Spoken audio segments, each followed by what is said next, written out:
Can you believe this? In the Alberta teachers' strike, the government is saying that the teachers' union is now demanding $2 billion more from taxpayers. I know. So, according to the government, the Alberta Teachers Union has come back to the table, but with a crazy demand. This is not reasonable, of saying they want $2 billion more with a B. That would be over and above the $2.6 billion that the Alberta government has already allocated for the Alberta teachers contract. So yeah, $4.6 billion. This is a mind-blowing amount of money, folks. Albertans do not have the money for this. Our province is on track to be more than $80 billion in debt this year. Just for argument's sake, let's do the math on this, okay? Let's say that the government caved, and it mustn't cave. But let's say that it did, and that the Alberta Teachers Union got its wish, and the Alberta government borrowed $2 billion more dollars. Because, of course, we don't have money, so every nickel of this would be borrowed money, plus interest. If we borrowed $2 billion extra dollars, that would cost taxpayers, all of us, $80 million more just in the interest. What kind of money is $80 million? Well, $80 million could otherwise cover the salaries of 1,000 teachers. Folks, this is not making any sense.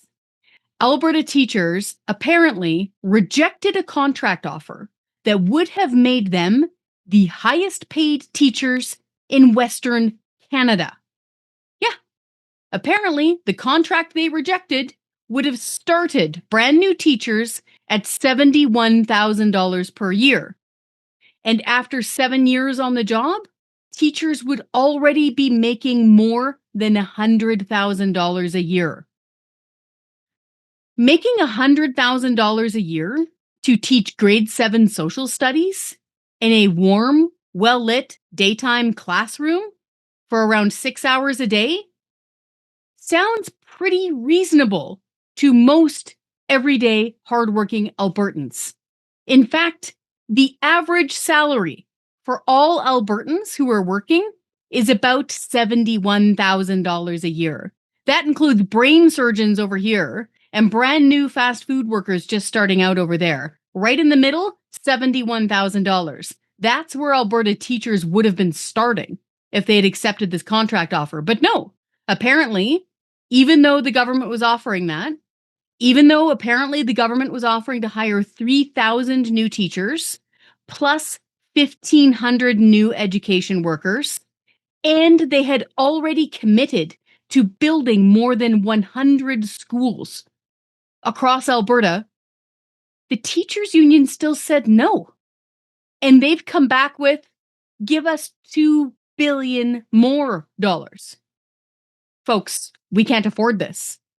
And in fact, if you go back through the budgets, starting in 2021, 2022, so since Alberta Premier Danielle Smith became Premier, the Alberta government has increased funding to education by 33%.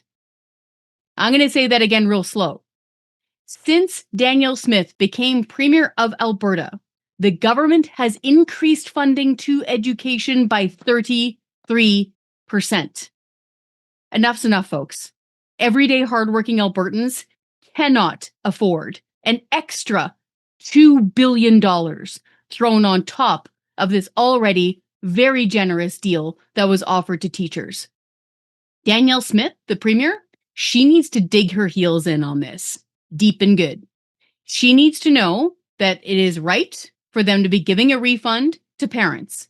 And no joke, parents are slammed right now. 700,000 kids are out of school, okay? But it's the right move from the Alberta government to give a refund to those parents on their taxes. So if you haven't heard this yet, tell everybody you know who has kids who are out of school right now. If your student is under the age of 12 and he or she cannot go to school due to this strike, you can get $30 per kid per day for the duration of the strike. Just Google Parent Payments Alberta Government. It'll land you on the website. Keep in mind, folks, this is your money. This is the parents' tax dollars. Parents pay taxes so that schools can be open and teachers can be at work. If schools are shut and teachers are refusing to work, it's only fair that parents get a refund. So, Alberta Premier Danielle Smith, we can't afford an extra $2 billion thrown at this mess. She has to dig her heels in, say no, say that the original offer was more than generous, on top of building 100 new schools across Alberta. She should point out that as Premier, her government has increased funding to education by 33%. And she can wait for this big government union to come to its senses.